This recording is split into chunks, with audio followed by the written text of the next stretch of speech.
Welcome to Mom and Mind, where we dive into all aspects of perinatal mental health and wellness related to pregnancy, birth, loss, postpartum, and new parenthood. It's so much more than postpartum depression. We raise the volume on all of these topics in the hopes that someday everyone will have the support and info that they deserve before they need it. Please note this podcast is not a replacement for treatment by a professional or professional training. Welcome to Mom and Mind. I'm your host, Dr. Kat. In this episode, we are celebrating 4 years of the Mom and Mind podcast, first launched on June 16th, 2016. Our very first episode was my story mixed in with some information and education about perinatal mood and anxiety disorders. And that really sets the stage for what this podcast is about. It is a mix of personal stories, expert interviews, information, and education. But also for me personally, to share my experience was powerful and meaningful to me. And I think for me, I really wanted to bring a level of vulnerability to this podcast. And with me sharing my own experience, give permission to others who want to share theirs. So I go by Dr. Kat on the podcast, but my real full name is Katayun Kayeni. I am a psychologist, a wife and mother to 2 lovely humans, and I am perinatal mental health certified. My entry into the world of perinatal mental health started 10 years ago this June with the birth of my first child, my daughter.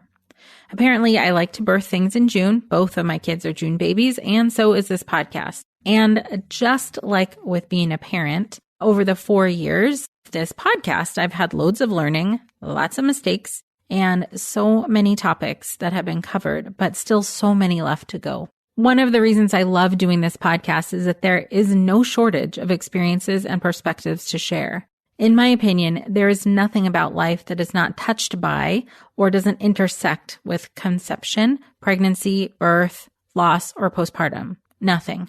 This is how we all get here. We are birthed by someone. And then if we choose and are able, we may go on to be pregnant and birth our own children. Sometimes I get overwhelmed with how many topics and stories I'd like to get to on this podcast. It's just mind-blowing once you start to get into details and learn all of the nuance of everyone's experiences and what has led them to experiencing a perinatal mood or anxiety disorder. There are so many different influences on any one person's life that can lead to their experience during this reproductive period of time. I'm really proud of this little podcast that could.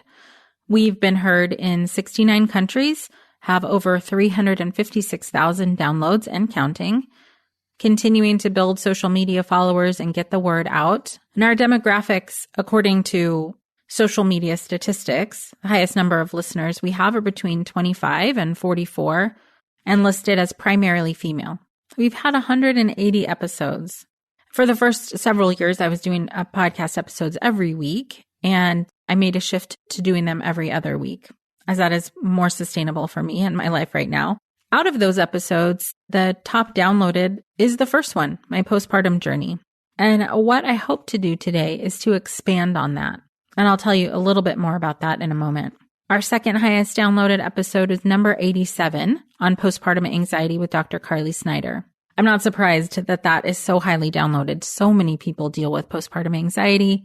And although postpartum depression gets most of the spotlight for what can happen, anxiety is really very common. So I'm ecstatic that people are getting that information. And our third highest downloaded is number 115, The Highly Sensitive Mother with Julie Bjelland. I'm really glad that a lot of people have listened to that and resonated with that episode. I myself am a highly sensitive mother, and I resonated with it, as I do with a lot of our episodes. But that one in particular, I think taking a closer look at how our brains and our experiences impact our experience, sometimes very physiologically, but certainly emotionally, as a highly sensitive mother, is really validating. I myself felt very validated by that episode. My goal and mission with this podcast is to raise the volume on perinatal mental health challenges and get this information and education out to as many people as possible. It's one thing for me to go to a training and to learn from my esteemed colleagues and find out what's being researched. And that is all absolutely necessary for us as a profession to be educated. So I'm hopeful that this podcast serves as a bridge to get the information out to you guys wherever you are in the world so that you can listen at your own pace, when you're able, when you want, to get this information that you deserve. We shouldn't be stepping into this blindly. I'm a firm believer that having the education beforehand, even though it's sort of cringeworthy sometimes to think, oh my gosh, could that possibly happen? There's so much you're trying to wrap your head around and understand when you're going through conception or pregnancy or loss, to think, oh gosh, that's one more thing I need to consider. Is my mental health? Well, my perspective is anyways, everything impacts mental health. Getting pregnant and having a child is no different. Today, I'm going to go into a little bit of depth into my story. And in part, I want to do this because it's not as if we just, get pregnant and have a kid and have this relatively brief period of time where we're experiencing a perinatal mental health challenge, and then that's it. There are so many factors that can contribute into it way beforehand, throughout your lifetime. And there are after healing factors that might still be impacting you. When we wrap it up in a little bow and say, oh, I had that experience and now it's done, I don't think that's the full story for a lot of people. And as a matter of fact, I know that that's not the case for me. So throughout the podcast, parts of my own story are sprinkled into many of these episodes, both as that I've shared personal details and also that they resonate with what many others have experienced. I should say parts of my story will continue to remain with me and only in my awareness or shared with a select few. And there are many reasons for that, not specifically to be secretive, but because some parts are still very personal and I'm wanting to be respectful of other people who are in my life who have been impacted or impacted my journey, and also because we don't have all day. My postpartum journey started out as one of pain and turned into discovery and healing. I'm going to start kind of far back in my history, and when there is a clear risk factor for my journey, I'll tell you so that you can see how things start to pile up. Some of my risk factors are simply accumulated stress, and some are more profound. As I said before, there are bits and pieces throughout all of these episodes of my story, but I think it's important to understand the arc of our stories and how our history plays a role. Our journeys and journey through healing are not cut and dry. It's not like you heal and then you're just healed forever and don't have to deal with anything again. It's very much a lifelong process in my perspective. And you might have had this experience if you've already been through and healed through for the most part, a perinatal mood or anxiety disorder. You might hear parts of somebody else's experience and feel like, oh, that resonates for me. There's still a piece of healing in there that might need to happen or could benefit from being paid attention to. When we are realizing for ourselves or meeting with someone else as a therapist or a provider who has a perinatal mood or anxiety disorder, there's always a story behind the pain.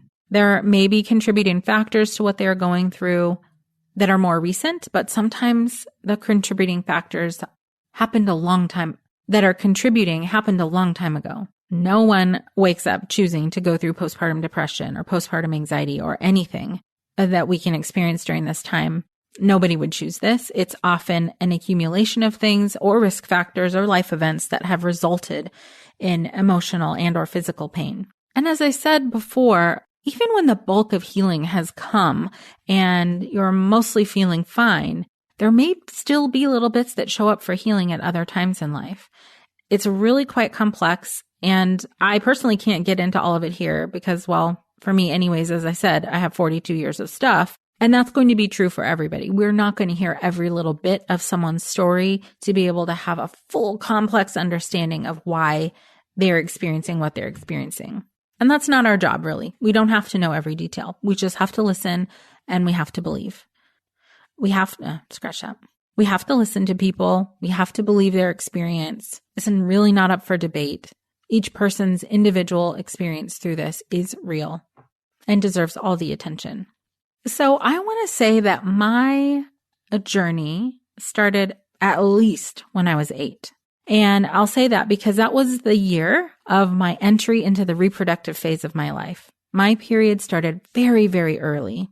For that time, however many years ago, I don't do math, so 42 minus 8. It was a little bit more rare at that time for somebody to start their period that early. It's become it's still rare, but it's become a little bit more common for periods to be starting early now. But for me, at that time, at 8 years old, starting my period, it meant that my body changed very early and my relationship with my body changed and was complicated for many reasons. One of which was feeling very different from other girls. I mean, in order to start your period, there are very specific body changes that start to take place. And as an 8-year-old, certainly I didn't know that. I just felt different. And people treated me differently as well. Being ogled by boys and men at a young age was a lot to deal with. I also had symptoms of PMS that started at a young age. I don't remember exactly when my PMS really started. Signs and symptoms of PMS are a risk factor for a perinatal mental health condition. So feeling different as a kid is hard and painful. And when you're a kid, you don't understand the complexity of how or why you're being treated differently. You just feel like something's different about you. This is very common for children to interpret the world in that way, because how can they have a more complex understanding? They're still little. I should note that I already felt pretty different, being the only half Iranian, half white American kid that I knew, which is also in some ways its own risk factor. Feeling different, feeling other, being not quite white, but also not quite Iranian. Depending on your life situation, this can be a stressor. And it did happen to be a stressor for me. So moving past that period of time, I was a peer counselor in junior high at the age of 12. And that's when I knew that I wanted to be a psychologist. It was a natural tendency for me to be very sensitive and empathic and want to be a helper. This is a personal risk factor for me, being highly sensitive. I haven't bared out the research in this, but for me personally, being a sensitive person and empathic in a lot of ways and in tune with others to a large extent, puts me personally at risk for feeling symptoms of depression and anxiety. I have dealt with depression and anxiety off and on from the teen years. This is a risk factor. My own personal history, my mental health history, connected to some family health history and mental health history as well. This is a risk factor for perinatal mood or anxiety disorder. So moving forward, still experiencing symptoms of PMS, which is, as I said, is a risk factor. And also just PMS is, I don't quite know how to describe how it's related to in our society, but it's often minimized, and women who are PMSing, I'm air quoting right now, their symptoms, their experience is minimized. But I want to be clear that this is a medical issue. And certainly PMS and its more intense form, a PMDD, premenstrual dysphoric disorder, are medical conditions. But because it's talked about so plainly and commonly in the same way that like depression and anxiety are, that it's minimized in a way to say like, oh, she's in a bad mood, she's PMSing. It's pervasive in our culture.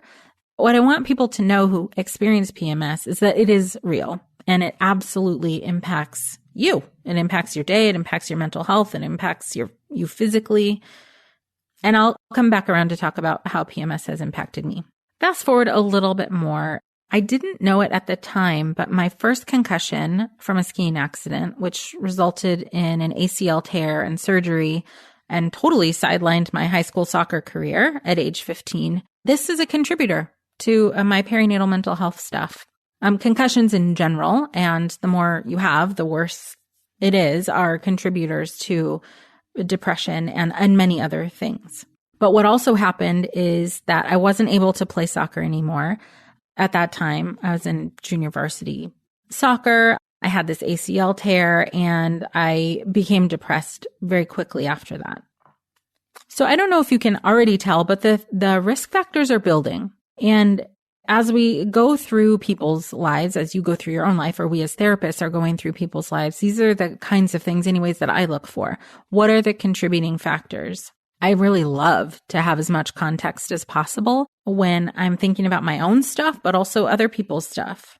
There are reasons that people experience things, right? So around that time was my first major depression.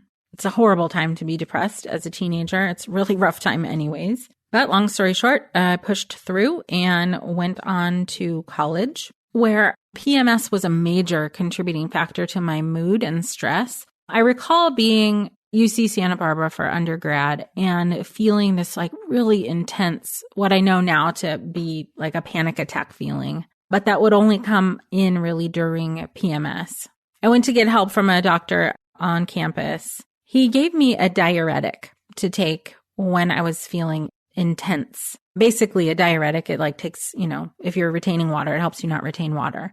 And so I jokingly at the time in college called that my crazy pill because I would take it during PMS times. And for whatever reason, it's the thing that helped me feel better and I feel calm. And I went on to try many, many different things to help with PMS. At some point, I tried birth control. That didn't really do it. Over the years, I've done acupuncture, I've done Chinese medicine, I've done energy healing, I've done lots and lots of stuff. Anyhow, back to my timeline. Grad school was incredibly challenging. There was a lot of family-related stress happening at the time. Dissertation, I thought I was going to lose my mind. I was in school learning about so many things that were part of my personal experience, but also learning about other people's experiences. And again, being a highly sensitive person, grad school was a challenge for me for that reason, because I was learning and coming sort of out of a shelter of sorts of learning about many, many deep things that humanity goes through, that people go through.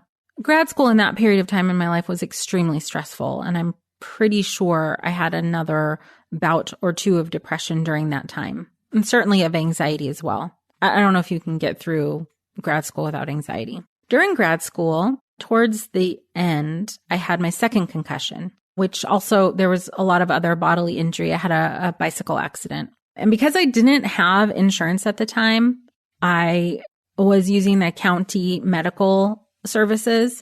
So I had a radial head fracture in my elbow and a massive hematoma on my leg. And what I didn't know at that time is that I had a concussion. And in part, because I didn't have medical insurance, I didn't get enough medical treatment. I didn't find out actually later until my third concussion that I had had a concussion at that time. And in part, because I didn't get the help and support that I needed and enough treatment and enough people really looking at, actually, I almost was dismissed from the emergency room telling me that my elbow was not okay. Thankfully, I advocated for myself. But they didn't look at any other things. And so during that time, I went kind of untreated with a second concussion and some other things. No fun. But again, this is a risk factor. So moving along, started a job working in the field. All that was awesome. And then I had my third concussion, which basically put me out of work for about a month and a half. These things are risk factors. And what we accumulate through our life can be risk factors. So essentially, I had a lot of physical injury and head injuries and history of depression, history of anxiety, highly sensitive person in the world. Oh, perfectionist for sure. All of that stuff. So then leading into all the boxes were checked though on paper, like, oh yeah, I got a grad school degree. I'm a psychologist. I have a job and all of this stuff is great. That looks really, really great. And it is, and it was. So then I became pregnant. And what I think is of use to note is that during pregnancy, I felt the best I've ever felt. Not everybody can say that, so I'm grateful that that was my experience. But for me, it was a relief from PMS. It was a relief from my hormones that I had been succumbing to for so long. And it was kind of an eye-opener, like, oh, I didn't know I could feel this good mentally and emotionally. So that was really, really nice. I did have physical pain, but it was nothing compared to the relief of the mental emotional struggle that came with PMS and, riding the wave of bits of depression that come along with that. So anyhow, June, 10 years ago, my daughter came along. Birth was long. My first contraction was Friday evening, and she came into the world Monday, midday, around noonish. The birth was long and exhausting, and I had back labor. And so painful, like a pain I've never experienced in my life and hope to never feel again. But she came out and everything was great there for a moment or two. And what I know now is that my anxiety started really, really on that first day. She had aspirated meconium and she was coughing out some green stuff. And to me, I had no idea that was a thing. It was possible. And I just kept like vigilant watch on her. Watching her breathe, trying to get her to breastfeed and nurse, which was extremely painful. Come to find out she had a tongue tie and we had that revised. So we kept trying, she and I, and we got breastfeeding established, but it was very painful. I tried nipple shields. I tried all kinds of stuff, and it just was still very, very painful. And I would have had one side that would get a plugged duct just over and over and over again. And there was, stuff I could do to relieve the pain, but it was just ongoing for a long time. Add in really poor sleep, in part because of this vigilance, and my anxiety started to creep up and get more and more intense. And included in that was intrusive thoughts. That was the hardest part for me, is the intrusive thoughts, because they were frequent and overwhelming. And the intrusive thoughts that something bad would happen to her, either by me or by somebody else or by some random thing, was really, really very devastating for me. And it built up, all of this built up over a year. Overwhelm, fatigue. I had to go back to work sooner than I had planned. All of the things that had happened in my life that I'm telling you about today anyways, that is part of a risk factor, is showing up here. In particular, my intrusive thoughts were, and this is intense for some people who might be listening, my intrusive thoughts were sexual in nature. So I would, all of a sudden in my mind, it would like pop in that I was going to somehow sexually abuse my daughter, or that somebody else would. And this made me physically ill. It was very overwhelming, and I couldn't tell anybody. I was so embarrassed and so ashamed. And by the way, nobody really knew how bad off I was. I sort of kept myself buttoned up, let myself fall apart a little bit at home, but even, I never even told my husband during that time how bad things were.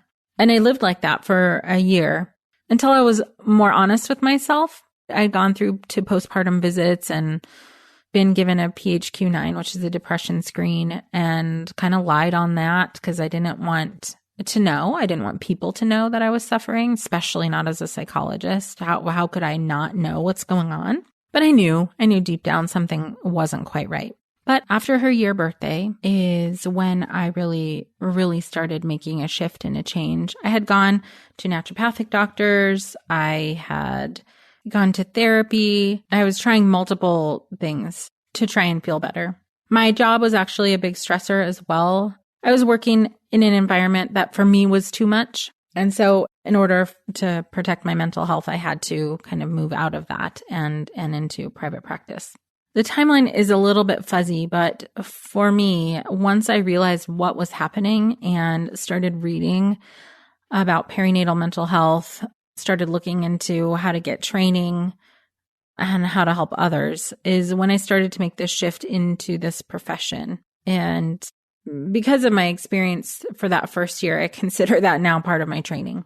Totally unexpected and not wanted, but an absolute training for myself to understand what this is all like. Certainly, it is not enough training to help other people. So knowing that my experience was now validated and that the things I was experiencing was real, it was written in a book. I could see that somebody had written about this. And it wasn't just me. It wasn't in my head. I wasn't crazy. I wasn't a bad mom. I just needed help. That's when I started pivoting and shifting into helping other people. But I didn't tell anybody about my experience still. And I didn't for years after that.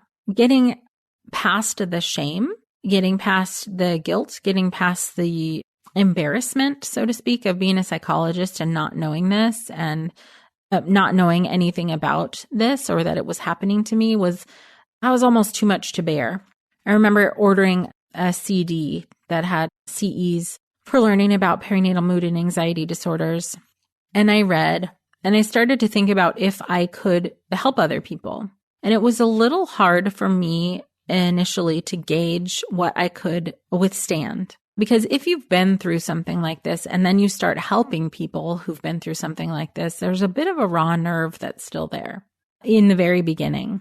And so I had to take like an approach withdrawal kind of stance with this. I started speaking to colleagues in the field who I knew were specialists, asking them what books I could read and how I could start supporting this population. I got some great books and great recommendations. And after I had learned a bit, then I started accepting clients into private practice. But even prior to that, when I was still in my salaried job as an employee, I wanted pregnant and postpartum people funneled to me. Looking back on it, I can say I wish I had known more during that period of time, but there is, for everybody in every situation, you have to start doing the work to learn how to do the work. But I would say that the reading and the classes and the training are essential. So the first few clients prompted me to learn even more and to understand that people's experiences are very complex and varied. And still, I continue to learn more and more. As I said at the beginning of this podcast, there are so many topics to touch on, and one person can't possibly know everything. Even within perinatal mental health, as a specialty, there are specialties within this specialty. There is so much to know. Even through these 10 years of supporting people and doing the podcast and learning and continuing my education and reading and talking to other professionals, there are still things that trigger me sometimes. I actually went back into therapy because several years ago there was an experience that triggered me related to the safety of my daughter. And it brought back some of those intrusive thoughts of harm coming to her from somebody else. And I realized at that time that my own experience was traumatizing. My own intrusive thoughts were traumatizing to me. So I went back into therapy to do EMDR and work on that. And this was one of those things, that little bit of healing that still needed to happen. And I still will have intrusive thoughts, not specifically about that, but I will have other intrusive thoughts of something bad happening or something weird happening to my kids or to me. But I know now through my healing journey and from learning a lot about these conditions is that that's usually a sign to me that I'm stressed out, I haven't had enough sleep, or I'm in my more vulnerable state of PMS. So yeah, I still have intrusive thoughts. I know how to deal with them though. I know what they are. I name them and I claim them and I put them where they belong with anxiety. And with a label of that's anxiety, I must be tired, I must be stressed out, and manage them in that way so that they don't take over like they did during my postpartum. I forgot to mention along the way, I had a second child, and again, I had a similar experience, but much less intense through postpartum. But when I went through with my second child, I knew what was happening. And this is why I think information and education is so important. Because if you know what is happening, you don't end up going down in this shame spiral of feeling like you're a bad person. You can totally blame it on the depression or anxiety or trauma or whatever, as opposed to blaming yourself. It makes a world of difference. So the last thing I want to touch on is the journey through PMS. As I said before, it is a medical condition, but there are many, many different ways to attend to it. But I will say that after my kids, my PMS became worse. Plus my history of concussions, I do believe play a part. It's become very difficult to manage, so much so that it's impacting my functioning. So pretty recently, I decided to look into it because my PMS is intense. It's not quite PMDD, but it affects my memory. It affects my ability to focus and concentrate. And because there's a lot of symptoms that kind of like overlap related to depression, anxiety, PMS, high stress, and I do believe that concussions are a factor. It prompted me to talk to my doctor about getting on an SSRI to see if that could help manage the symptoms. And so far it is. So this part of this is what I mean that, I did my healing, the bulk of my healing, so to speak, but there are still points in time and experiences that bring back things that feel similar to that postpartum period that need attention and deserve attention still. I'm very well aware that my story is not everybody's story, but part of why I wanted to share the arc of my story and where I'm at now is for people to get a broader sense of perinatal mental health conditions. It's not just related specifically to pregnancy. There are, for some people, things that happened way before pregnancy or birth or loss or postpartum that are impacting them. And there are parts that will still impact you. But just like any major life experience, my goal anyway, is to find a way to live with it well. I don't want PMS to take over all the time. I don't want my past experiences to pop up in my head at inopportune times or or whatnot. So my choice is how to deal with it. And through my own therapy, through supportive friends and family, through learning, through colleagues, I've been able to get to a place where the memory of my experience isn't shameful. The facts of my experience isn't something I have to hide from. The fact that I still deal with stuff is just part of life. It's part of my life anyways. I think the more honest we can be with ourselves about the impacts of our life experiences throughout the arc of our life and our stories, the more opportunity we have for healing. And my healing isn't over. This to me is, and especially as a therapist, this doesn't just end. You don't just become healed and then you're good and then you're done. My life will continue to bring up things right up to my face that need attention and need healing. I might not want to always think about it. I might not want to deal with it, but there it is. This is part of our human nature. This is part of my nature. There will be times where I will be absolutely exhausted and tired of dealing with my stuff. And I know that other people can resonate with that too. I hear this a lot, like, oh, I thought I was over that. I thought I already talked about that. I thought I've already been through that. And I still have those feelings that come up about my own history and my own things. It's okay to be tired from that. It's okay to not constantly attend to it also. We will be going in and out of our healing process and paying full attention and paying no attention for the rest of our lives because we have other things to do too. My goal here is to really just make so normal that we struggle and make it so normal that it's okay to get help and to reach out. So in part of making my story a bit fuller, I think for those of you who are maybe not therapists and don't get to sit and hold space and listen to people work through the arcs of their stories and their life, I hope it's useful for you to think about your experiences and to understand your experiences as complex, but understandable. And if you can look back and notice any risk factors of your own life, things that might have impacted you or contributed to your experience, I think just understanding the context really helps reduce the shame, embarrassment, guilt, and feelings of inadequacy. So throughout my chat today, I have addressed some of the questions that have come in. Well, if you've listened this far, thanks for being with me, not only on this episode, but for the last 4 years.